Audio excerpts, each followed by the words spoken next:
The house felt louder than usual that evening. My brother Daniel's birthday always became an event, but this year my parents had really gone all out. Streamers hung over the dining room archway, music drifted from a speaker on the counter, and relatives stopped by throughout the evening. Daniel stood at the center of most conversations. He had that kind of pull. People liked being around him. I stayed mostly near the kitchen island with my laptop bag under the chair. I'd been finishing some work earlier in the day and hadn't bothered to put it away. My mother tapped her glass halfway through dinner. "Okay," she said, "gift time." Daniel leaned back in his chair, smiling the way people do when they already expect something big is coming. My parents brought out a long envelope and handed it to him. He opened it slowly. Plane tickets slipped halfway out before he even finished reading. "Wait," he said, "is this Italy?" My mother said, already clapping her hands together, 2 weeks, flights, and hotel. The room burst with excitement. My aunt cheered. Someone started asking which cities he'd visit.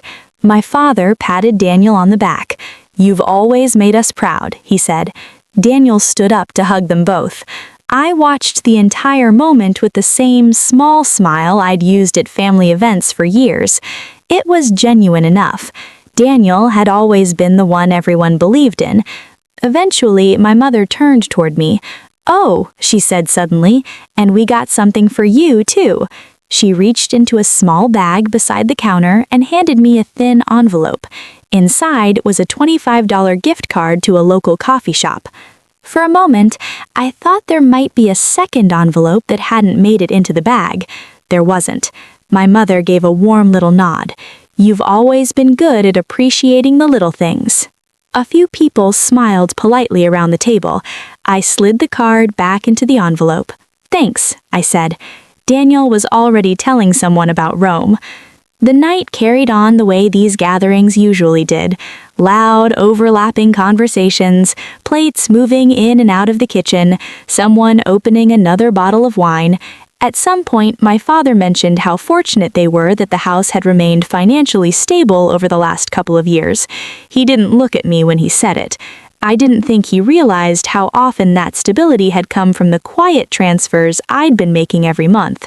Mortgage gaps, utility spikes, small emergencies. Nothing dramatic, just consistent. Around 10 that night, people started leaving. Daniel had begun searching for Italian restaurants on his phone. My mother was talking about travel insurance with my aunt. No one noticed when I got up from the table. I went to my room down the hall. My laptop was already packed. I added a few clothes to a small bag and zipped it shut. The house sounded exactly the same as it always had. Voices drifting from the kitchen, someone laughing too loudly at a joke. I paused in the doorway for a moment, listening. Then I walked out through the side door into the driveway. The cool night air felt unusually quiet compared to inside. I put the bag in the back seat and drove off. The apartment I rented that week was small, but it had a desk by the window and reliable internet. That was all I needed. My work had always been remote. Staying at my parents' house had mostly been about convenience and the sense that it helped everyone else. For the first few days, no one noticed I was gone. Daniel was busy planning his trip. My parents were busy talking about it with relatives. A week passed. Then the calls started. My mother first. "Hey," she said, "where are you?" "At my place." "What place?" "I moved out." Silence stretched across the line. "But the utilities just came through," she said slowly, "and the mortgage payment. I know you didn't send anything this month." "I'm covering my own place now." Another silence. "When are you coming back?" she asked. "I'm not." Later that evening, Daniel called. His tone was more confused than angry. "Mom says the bills are piling up," he said. "They'll figure something out. You always handled that stuff." I looked out the apartment window at the streetlights across the parking lot. I handled my part. 2 days later, my father left a voicemail.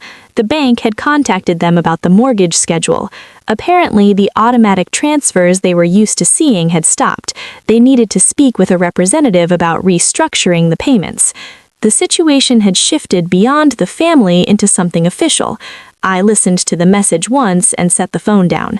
It wasn't satisfying, it wasn't revenge. Mostly, it was quiet. For years, I had lived in that house believing I was part of the same story as everyone else. But watching Daniel open those plane tickets while my mother explained the value of little things made something clear that I hadn't allowed myself to see before. I had never been the center of their plans, just the background stability that made those plans possible. Now, sitting at the desk in my small apartment, the room was quiet except for the soft hum of my laptop. For the first time in a long while, the money I earned was supporting only one life.